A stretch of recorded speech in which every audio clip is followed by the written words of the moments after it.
The day has finally come. The UCS Executor Superstar Destroyer has just been officially revealed, and I can finally show you all of the product images in detail. If you enjoy LEGO Star Wars content, hit like and subscribe, and now let's get straight into the images.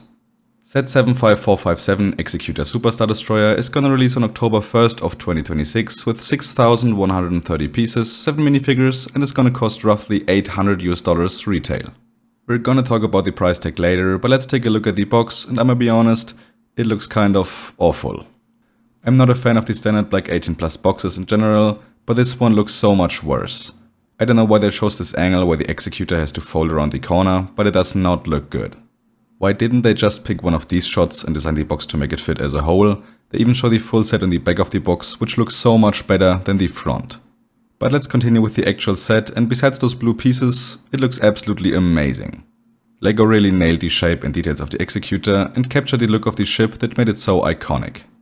I've seen quite a couple of people complain about the set being so thin and flat, and I honestly don't know if those people ever watched the original trilogy, cause that is exactly how the Executor is supposed to look.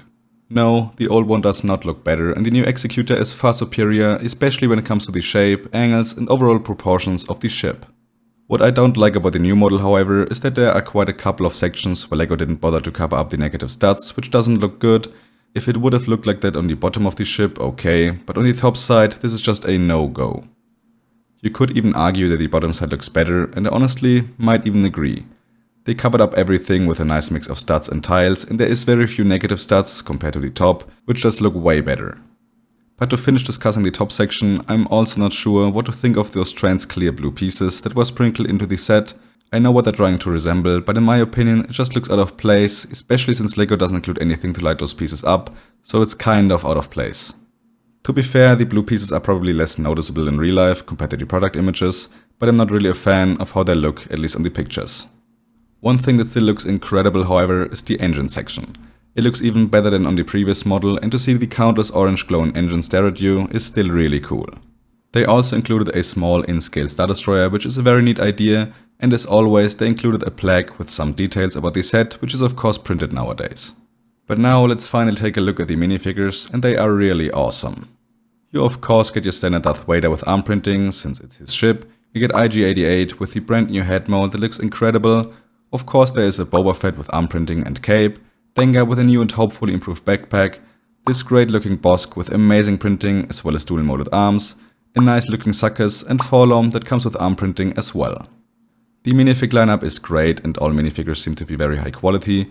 LEGO even included a mini build of the Bounty Hunter bridge scene, and while it's a neat thing to display next to your SSD, where is Admiral Piet? Piet is the only character that's really missing from this set, and I would have loved to see him being included in the set as well. It would have been the perfect minifig lineup.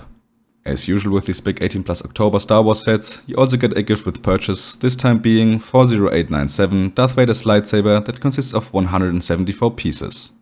It looks solid for a LEGO lightsaber I guess, but I'm already sick and tired of those lazy GWPs. I don't know why we can't finally return to some creative gift sets instead of the endless lightsaber hills that look pretty similar to one another. But that's kind of it for the UCS Executor.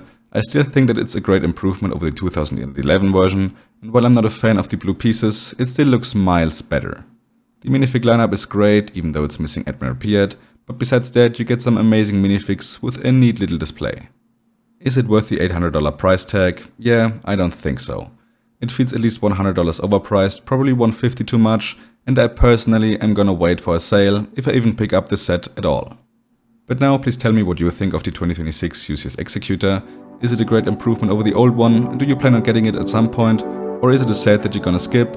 Please share your thoughts on both the set and the GWP in the comments down below. Now I really hope you enjoyed this video. If you did, I would very much appreciate a like to support the channel. If you're new, subscribe button, and if you want to check out some more other videos, then click on the end screen right now.